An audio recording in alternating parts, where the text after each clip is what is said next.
Ես իհարկե ցանկացած քայլ, որը կկատարեի, պետք է այդ ասպեկտից մեկնված իրականացվեր։ Հիմա տեսեք, ինչ կարող էի ես անել։ Ես կարող էի դադարեցնել իմ ծառայությունը, խնդրել դադարեցնել իմ ծառայությունը, բայց դադարեցնելու դեպքում ես մտավախություն ունեի, որ պետք է լցնեմ ջուր այն մարդկանց ջրաղացին, ովքեր որ ստեղծել են այս հերյուրանքը։ Վերջիվերջո նրանց նպատակը դա է։ Երկրորդը, եթե շարունակեմ իմ պաշտոնավարությունը, տպավորություն պետք է ձևավորվի, որ բացարձակապես առհամարած ունեմ հանրային ընկալումները, կարծիքը։ Իհարկե ես այդ հարցին ժամանակի մեջ կանդրադառնամ։ Անցյալ օրը կարծեմ մեր լրագրողներից մեկը այդ հարցը ինձ տվեց, ես իրեն պատասխանացի, որ ոչ, ես չեմ պատրաստվում իմ ծառայությունը դիմել դադարեցնելու, միայն այն պատճառով, որովհետև ինչ-որ մարդիկ այդպես են ուզում։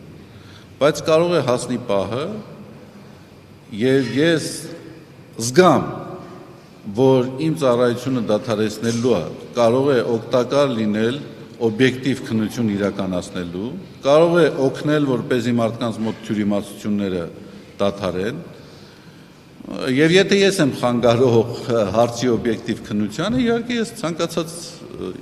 լուծումի պատրաստ եմ, բայց դա պետք է ես գնահատեմ, տեսնեմ։ Եվ երրորդը, եկեղեցական իշխանությունը ինքը կարող է գնահատել, դա անհրաժեշտ է թե ոչ։ Հիմա ըստ էության առաջարկվել է, որ ես իմ ծառայությունը դադարեցնեմ։ Ըստ էության իրավական լեզվով ասած խափանման միջոց է կիրառվում։ Հիմա խափանման միջոցը, երբ որ կիրառվում է, նպատակը ո՞րն է։ Նպատակը հետևյալն է, չէ՞, ես տրամաբանորեն եմ ասում։ Այդ միջոցը կիրառվում է ծառայությունը դադարեցնելու։ Մեկ, որպեսզի ես հնարավորություն չունենամ ազդելու հանձնաժողովի օբյեկտիվ քննությանը, որի հնարավորությունը ես չունեմ, կամ համենայն դեպս այդ հնարավորությունը չի նվազելու իմ պաշտոնաթողությունից հետո, որովհետև ես այսպես կամ այնպես հանձնաժողովի անդամների հետ հարաբերություններ ունեմ։ Եպիսկոպոսները։ Դա է։ Ինչպես։ Այն ինչ որ հրապարակվեց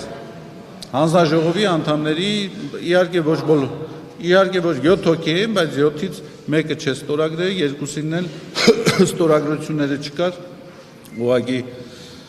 նշան էր դրված։ Նու ենթադրաբար։ Հիմա նպատակը ո՞րն է կասեցման, որպես ես հնարավորություն չունենամ ազդել իրենց քննության օբյեկտիվության վրա։ Ես այսպես կամ այնպես այդ հնարավորությունը չունեմ։ Կամ եթե ունեմ, իմ հնարավորությունը չի նվազելու, եթե ես իմ պաշտոնավարությունը դադարեցնեմ, որովհետև այսպես կամ այնպես ես անձանց հետ որոշակի հարաբերություններ ունեմ։ Երկրորդը, խափանման այդպիսի միջոցը կիրառվում է, որպեսզի մարդը հնարավորություն չունենա գործել նույն հանցանքը։ Հիմա տեսեք, ինձ մեղադրում են ինչի մեջ։ Ինձ մեղադրում են իմ կուսակրոնության ուխտը խախտելու մեջ, կենակցելու մեջ եւ այլն եւ այլն եւ այլն։ Հիմա եթե դուք իմ պաշտոնավարությունը դադարեցնում եք, ես զավեշտական է, ավելի մեծ հնարավորություն եմ ունենում այդ նույն մեղքը գործելու։ Ուրեմն նպատակը ո՞րն է։ Պարզ չի, որ նպատակը զուտ քարոզչական է։